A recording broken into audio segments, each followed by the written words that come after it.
What if the one letter that promised a new life, a new family, and a second chance was all built on a lie? Not a lie from greed or cruelty, but from the innocent, trembling heart of a child, an 8-year-old girl who would do anything to have a mother again. This is the story of that one letter, the woman who answered it, and the destiny that neither could have imagined. The wind howled across the frozen Montana plains like a hungry wolf, clawing at the world with icy fangs. Inside a rattling stagecoach, a young woman named Alara Vance gripped her worn leather medical bag, the last symbol of the life she'd lost. Once she had been a proud nurse, a healer of soldiers and the sick. But after the hospital she served at closed its doors, she was left adrift, carrying nothing but grief for her sister Clara and a hollow ache where her purpose used to live.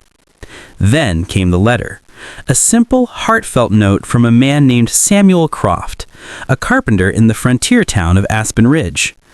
In it, he offered a home, companionship, and the chance to be a mother to his young daughter, Lily.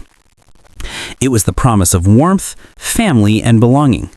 Alara took it as a sign from heaven.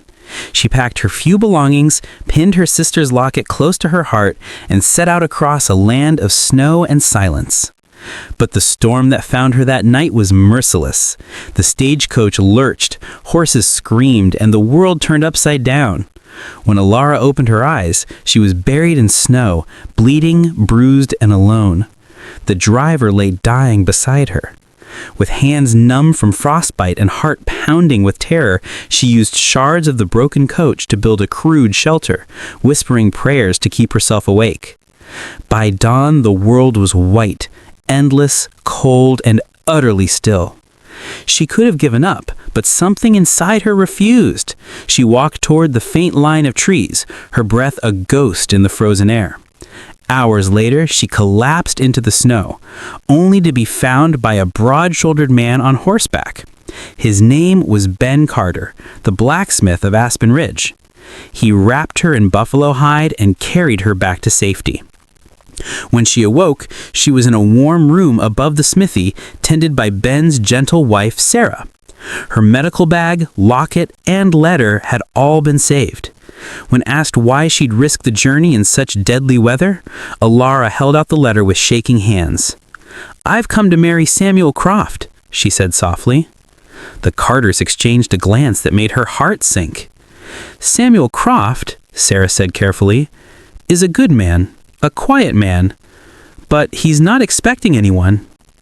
Confused but determined, Alara set out the next morning with Ben in a sleigh bound for the Croft homestead. It was a small but beautiful cabin nestled in pine trees, smoke rising from its chimney. Everything about it spoke of a craftsman's care and a father's devotion. When Samuel appeared on the porch, tall and rugged with deep blue eyes, he looked at her as though she were a ghost. "Can I help you, ma'am?" he asked. Alara smiled nervously. "I'm Alara Vance, from Sterling Harbor. I came in response to your letter." Samuel frowned. "My letter?" Before he could say another word, a small voice cried out from the doorway. "Is she here, Papa? Is she really here?" An 8-year-old girl with dark braids and bright eyes ran from the porch, joy lighting her face. "You came!" she shouted, throwing her arms around Alara's waist. Samuel caught her mid-step, confusion turning to realization. "Samuel Grace Croft," he said sternly, "what have you done?" The little girl's lip trembled, but her voice was steady. "You needed a wife, Papa, and I needed a mother, so I wrote the letter myself." Silence fell heavier than the snow around them. Alara felt the ground shift beneath her boots.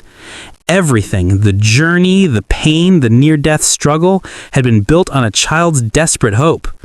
With another storm rolling in, there was no turning back. Samuel, torn between anger and decency, offered her a place to stay until the weather cleared. The days that followed were filled with tension. Samuel kept his distance. Lily, however, followed Alara everywhere, eager for stories, warmth, and affection. Slowly, something began to change. Alara saw the pain in Samuel's eyes, the kind of grief that words couldn't mend. His late wife Isabella had died 3 winters ago, and the light had gone out of him since then.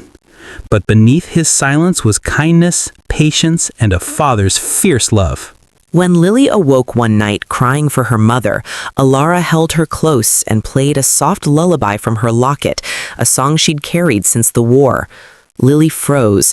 "That's the song Mama used to sing," she whispered. Neither of them could explain it, but the melody brought peace. From that night on, the sound of the locket became a comfort in their home. Days turned into weeks. Alara helped Samuel with his headaches, Lily with her lessons, and the Croft house slowly filled with laughter again. What had started as a lie had grown into something real.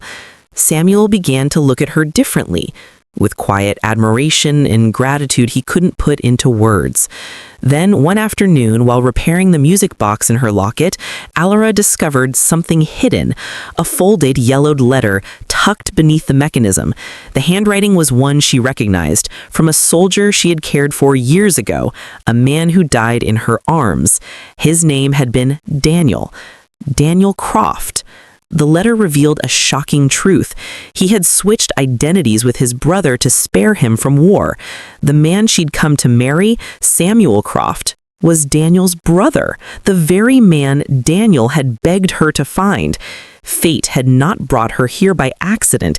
She was fulfilling a promise made to a dying man. But fate had one more test in store. A week later, a carriage arrived carrying Marcus Sterling, Isabella's brother. He came demanding custody of Lily, accusing Samuel of being an unfit father, and worse, a deserter from the Union Army. Samuel stood silent, unable to defend himself, for the records were false, the truth buried with his brother. Lily clung to Alara, crying, "Don't let him take me." It was then that Alara stepped forward, the locket and the hidden letter trembling in her hands. "You're wrong," she said. "Samuel Croft is no deserter. He is a hero, one who gave up his name and his honor to save his brother's life." She handed Samuel the letter, and as he read his brother's dying words, his eyes filled with tears. The truth shattered years of silence. Marcus could say nothing. His claim crumbled, and he left that house defeated. That night by the fire, Samuel turned to Alara. "You've carried this truth all the way to me," he said, without even knowing. She smiled faintly. "Maybe I've been searching for you longer than I realized." Lily's laughter echoed through the house, the laughter of a child who finally had her family. And in that moment, Samuel took Alara's hands and said softly, "I don't believe in fate, but I believe in you, and I believe that some lies are just God's way of leading us home." He fell to one knee. "Alara Vance, not as the bride my daughter dreamed up, but as the woman who healed my heart, will you marry me?" Tears filled her eyes. "Yes," she whispered. "Yes, I will."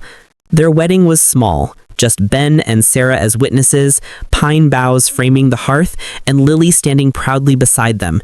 The locket's melody played softly as they spoke their vows. Months passed. Snow melted into green valleys and wildflowers. The Croft home filled with love, laughter, and the steady rhythm of new beginnings. Then, one spring morning, Alara received a letter, a job offer from her old hospital in Starling Harbor. It was the dream she had chased for years, the recognition she thought she needed. But that night, as she lay beside Samuel and watched Lily sleep, she realized her heart had already chosen. She didn't need to return east. Her purpose was here, not in the city, but in the frontier, healing people where hope was rare. Together, she and Samuel wrote a new proposal, a daring idea to build a frontier nursing school in Silver Creek, a place where she could train local women in modern medicine, and Samuel could design and build the facility himself. The Institute agreed. On their last night in Aspen Ridge, Alara walked through the quiet house, remembering the day she'd arrived cold, lost, and alone. Now every corner was filled with warmth, laughter, and love.